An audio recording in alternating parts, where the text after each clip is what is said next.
Bonjour à tous, eh bien je viens faire cette vidéo en complément du tuto que j'ai fait sur mon site, donc on va aller voir. Je vais essayer de prendre mon temps de bien expliquer parce que j'ai beaucoup de questions, les gens comprennent pas. Voilà, ben il y a tout, il y a des gens qui comprennent vite, d'autres qui comprennent moins vite, ça dépend, ça c'est bon, ben, c'est comme ça. Donc ici, vous avez fabriqué votre bélier. Voilà, donc je parle de tout ça et je vous donne un dessin, mais c'est vrai qu'il n'est pas vraiment très réel. Déjà, le clapet anti-retour comme ça, battant, là, je vous le déconseille. Mais j'en parle, c'est-à-dire que le problème c'est que les images, les gens regardent les images et lisent pas les textes. Regardez tout ce qu'il y a à lire, lisez, regardez cette vidéo dessous, regardez tout ça. Voilà, il y a plein de choses quand même que j'explique dedans.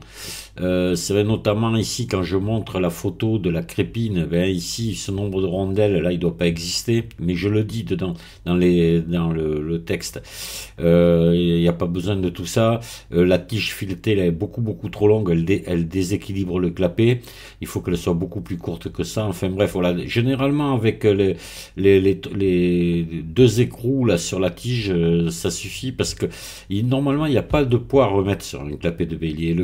C'est pas le poids qui fait redescendre le clapet, c'est une courte période de dépression qu'il y a après le coup de bélier qui fait redescendre le clapet. Voilà. Donc si vous êtes obligé de lester votre clapet pour qu'il fonctionne, c'est qu'il y a une anomalie dans le montage. Généralement, c'est même pas dans le bélier, c'est le tuyau de batterie qui est pas qui remonte à un endroit où il y a une prise d'air ou un truc comme ça. Voilà. Ça, c'est uniquement ça, hein. Donc, et bon, et là, dernièrement, j'ai eu quelqu'un qui m'a dit, oui, mais les vannes ne sont pas dessinées dessus, alors est-ce qu'il faut en mettre? Ben oui, il faut mettre des vannes, et je dois même en parler quelque part, je sais pas où. Mais bien sûr qu'il faut mettre des vannes, parce que c'est indispensable, et une vanne, alors ça, c'est pour ça que j'ai créé cette nouvelle vidéo, pour bien vous expliquer. Je dois reconnaître que c'est vrai, bon, mon explication, là, ça fait longtemps que je l'ai fait, il faudrait que je refasse ça complètement, d'ailleurs. C'est un peu, c'est pas complet, quoi. Voilà, c'est vrai que pour certaines personnes, voilà, si vous êtes allé voir mes vidéos sur les béliers, vous verrez qu'il y a toujours des vannes et j'en parle, vannes sur l'entrée du bélier, vannes sur le refoulement, vannes de vidange.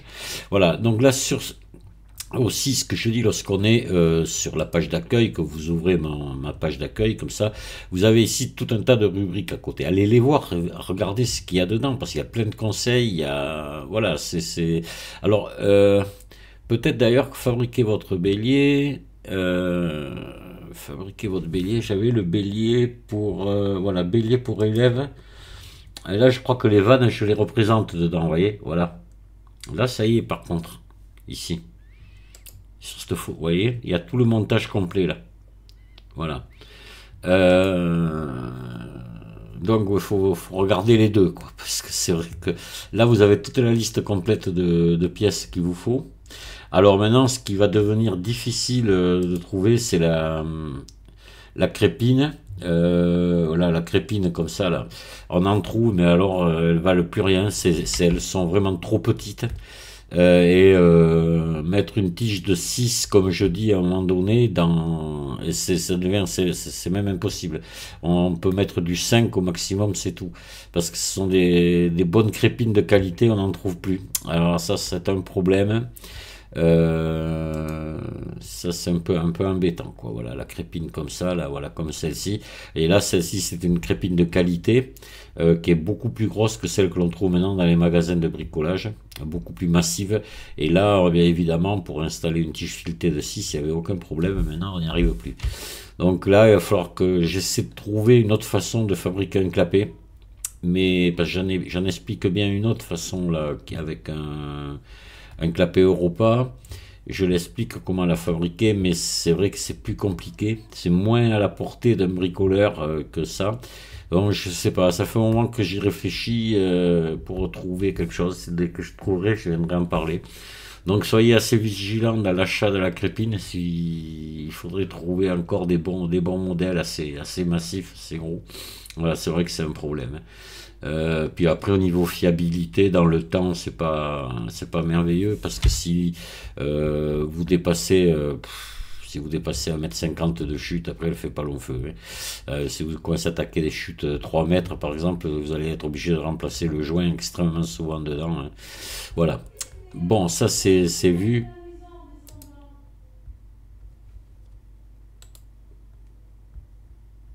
Oui, voilà, là j'avais fait un autre montage en dessin expliqué avec un clapet Europa. Mais vous voyez, non, je vous le conseille pas non plus parce que là j'avais mis guide laiton soudé à l'étain. Si vous le soudez à l'étain, ça tiendra pas. Il faudrait le braser avec à la brasure jaune, mais là il faut être équipé, etc. Voilà. Donc ça serait l'idéal parce que ça marche bien.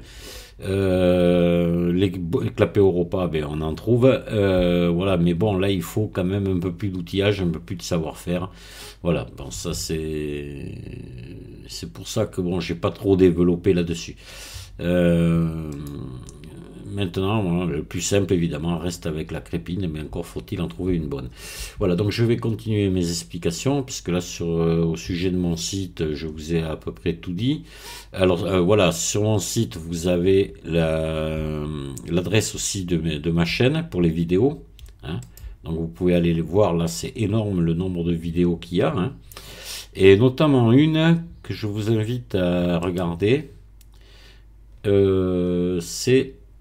Alors vous allez voir, là je parle beaucoup de restauration de bélier, etc. Mais vous en avez une qui est... Il faut que je vous trouve ça quelque part. Oh, elle est pas si loin que ça.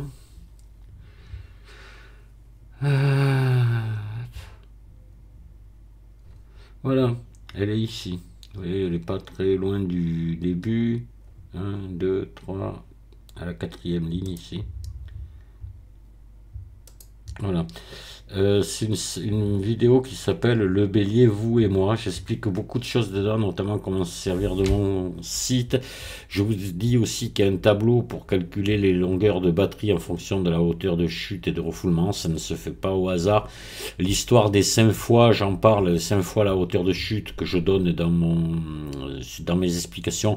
Ça, c'est ce qui était dit autrefois, mais la réalité, il y a des abacs qui existent. Ça, ce sont les abacs de la société Pilter qui sont excellentes. Voilà, là vous avez. Il faut pas prendre ça à la légère. Si on vous dit qu'il faut des mesures bien précises, des longueurs bien précises, ben c'est vrai, c'est pas du blabla. Alors, et je sais bien que sur YouTube, on voit des mecs qui ont mis du polyéthylène en vrac par terre, comme ça, ils vous montrent leur bélier qui fonctionne. Alors, il y en a qui me l'ont dit, mais oui, pourtant, le gars, lui, il a fait ça et ça. Bon, ben écoutez, ben, vous vous adressez à lui à ce moment-là, pas à moi, hein. Et puis, demandez-lui si son bélier fonctionne encore, voilà, simplement, hein. Et vous verrez, vous n'aurez même pas de réponse. Donc, j'en vois beaucoup de vidéos comme ça, des trucs minables qui ont été faits. Il faut savoir si on veut faire du bon travail ou pas, voilà, c'est tout.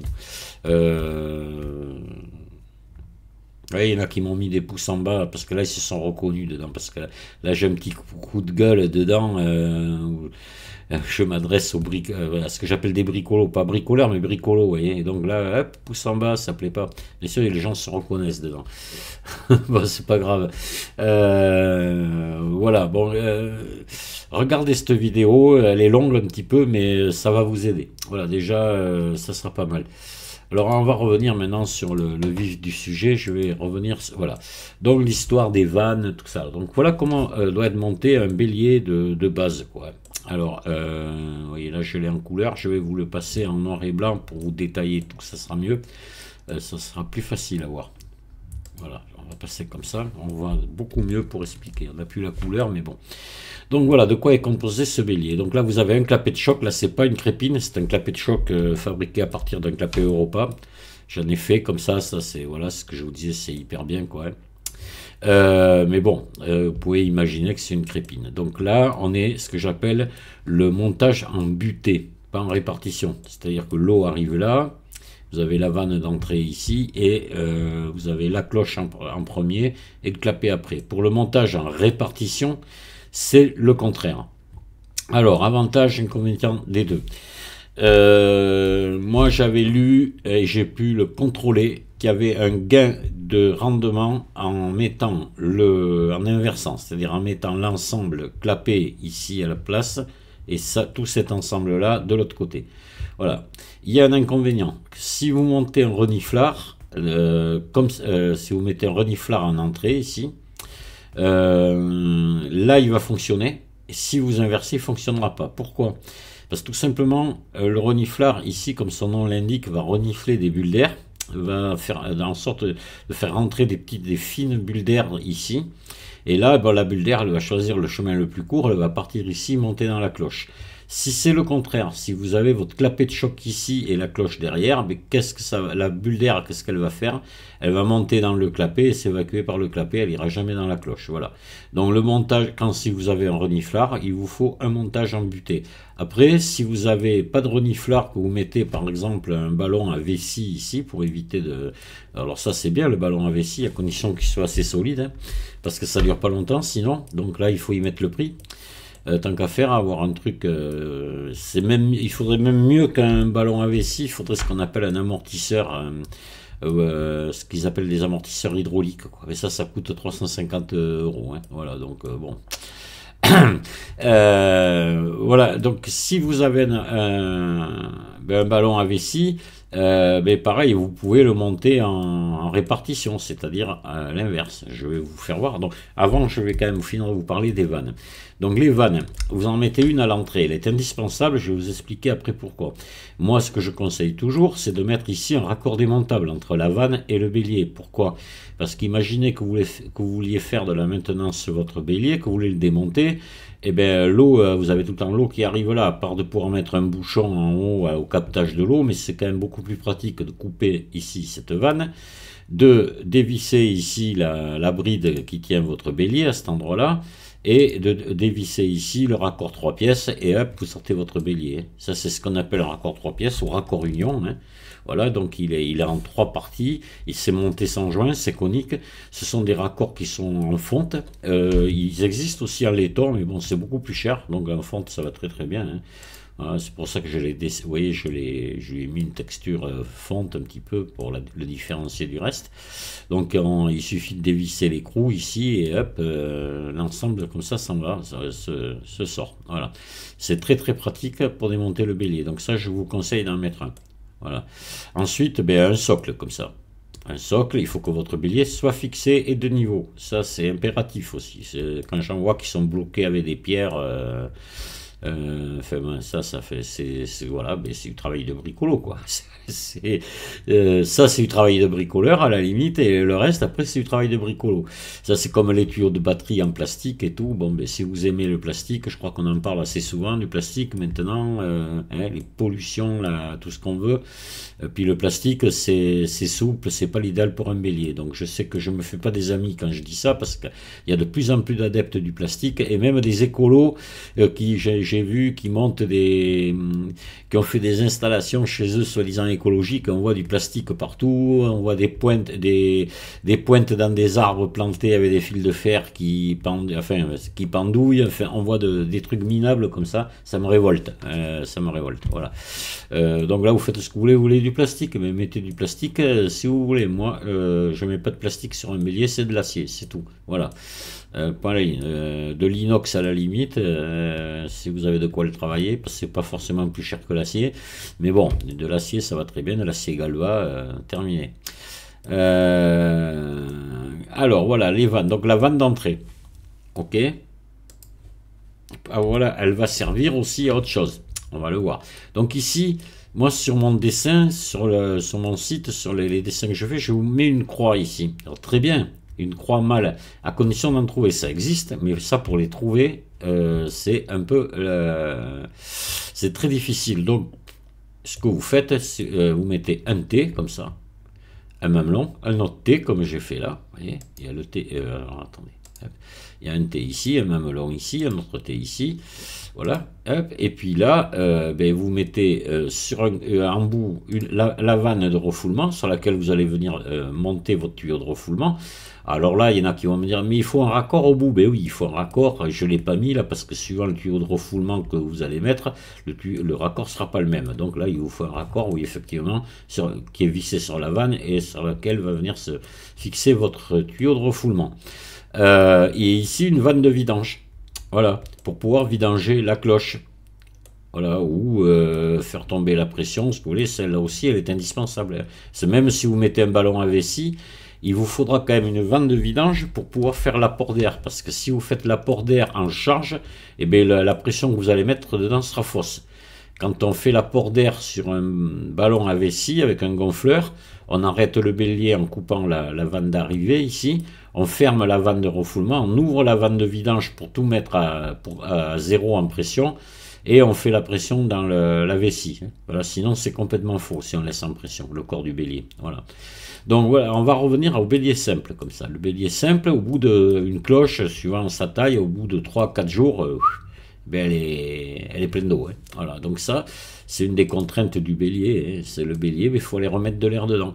Donc il faut le faire avant qu'elle soit complètement pleine d'air, donc pleine d'eau, pardon. Sinon on n'arrive plus à la vider après. Hein.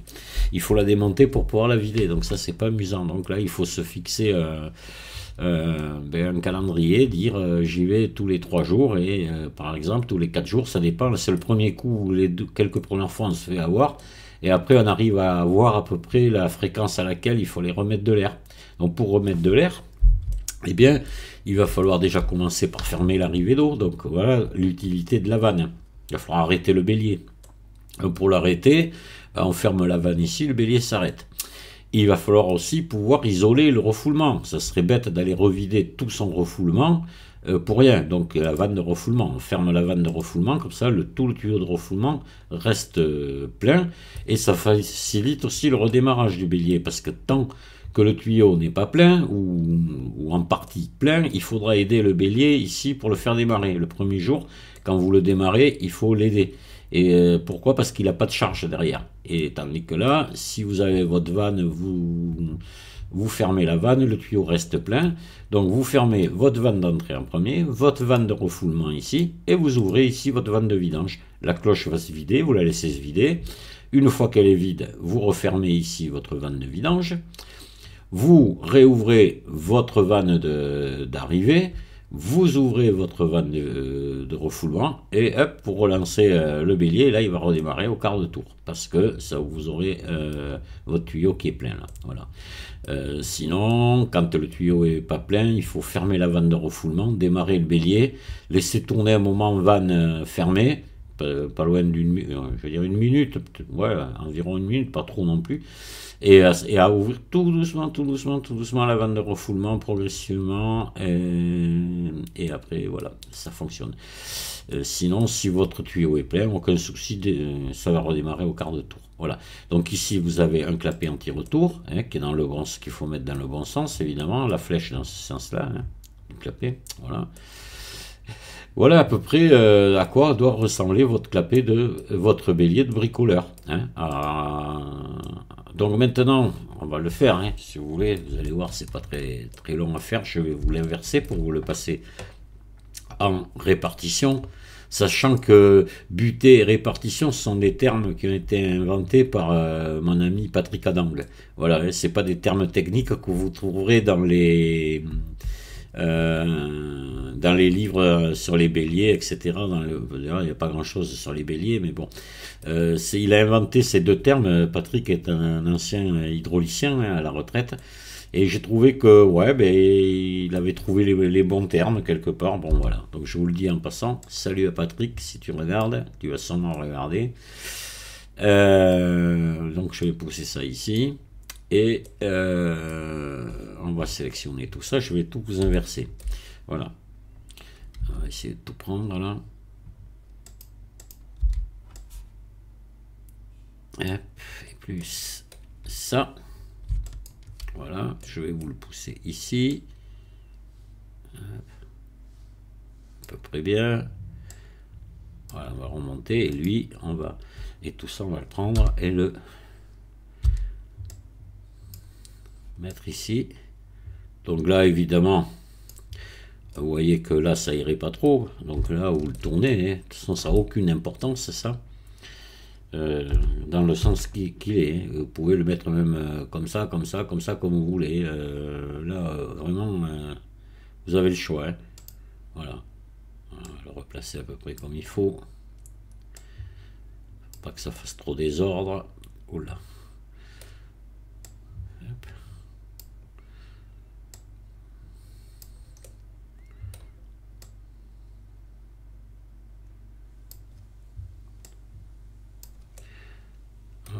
arriver, oui. Voilà, bon, à peu près, on va pas chicaner, vous avez compris.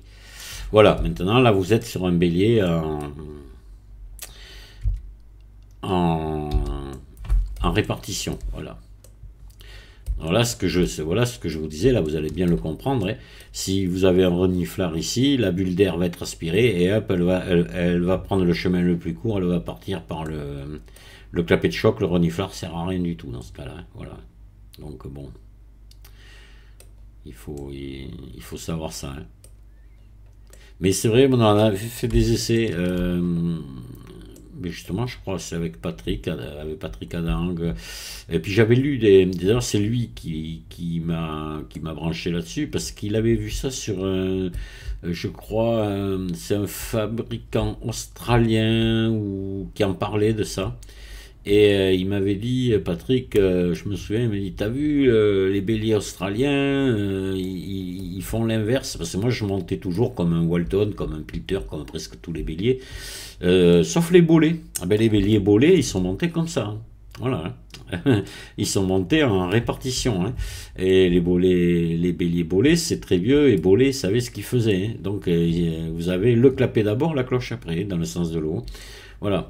Et donc il m'avait dit regarde ça, et donc le gars, je crois, j'avais été allé voir ce que disait ce gars-là. Il disait, lui, il annonçait des chiffres de 15 à 20% en rendement. Ouais, ben j'ai fait des essais, alors c'était assez variable, des fois je trouvais 20%, des fois 15, des fois 10, suivant les installations, mais effectivement, comme ça, eh bien, on a un meilleur rendement. Alors pourquoi, je suis incapable de vous le dire, hein. J'ai essayé, moi, de cogiter, d'essayer de comprendre, je sais pas. Honnêtement, je ne peux pas trop vous l'expliquer. Voilà. Mais toujours est-il que le fait est là. Donc à vous de voir ce que vous voulez faire, hein. Euh, mais comme je me répète, hein, je vous le dis, si vous n'avez pas de raison, si vous ne mettez pas de reniflard, montez-le comme ça, hein. Ah oui, c'est clair. Maintenant, et d'autant plus si vous mettez un ballon à vessie. Alors là, faut pas hésiter. Mais attention, hein, je reviens sur ce genre de ballon là. Quand je dis qu'il faut aller voir souvent refaire le niveau d'air, je plaisante pas, parce que d'abord vous risquez tout casser. En principe, le bélier s'arrête, mais pas forcément. Donc vous risquez de faire beaucoup de casse. Parce qu'il n'y a plus d'amortisseur, hein. C'est l'air qui fait office d'amortisseur. Si vous voulez le coup de bélier en dessous du clapet anti-retour ici, on cherche à l'optimiser, à ce qu'il soit optimal, mais passer le clapet anti-retour, il faut plus qu'il existe, hein. Voilà, donc pour ne plus qu'il existe, on y allait amortir avec l'air, là. Voilà. Alors là aussi, des trucs. Quand je lis sur des livres alors il y en a qui aiment bien, ce sont des poètes, hein. Donc on comprime l'air comprimé vient repousser l'eau, donc non, oui, si vous voulez, mais l'air il sert d'amortisseur, c'est tout. Parce qu'enlever la cloche à un bélier, vous allez voir, il marche quand même, hein. Donc c'est pas histoire d'air qui repousse l'eau, c'est faux. L'air sert d'amortisseur, hein. Moi j'ai déjà fait l'expérience, si vous enlevez la cloche, vous faites fonctionner un bélier. Ça, peut-être pas longtemps, mais il va fonctionner.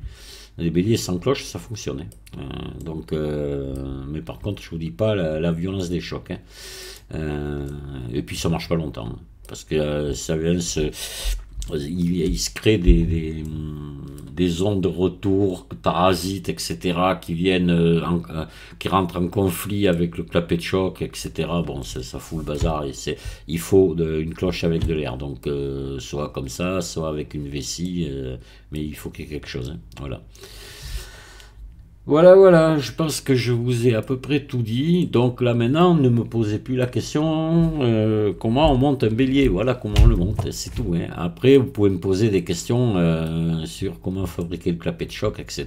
Ben oui, ça, parce que là, je dis pas tout. Maintenant aussi, les montages au téflon, c'est pas terrible, pas terrible. Et rien ne vaut la filasse et le G-Batou, c'est bien mieux que le téflon, hein.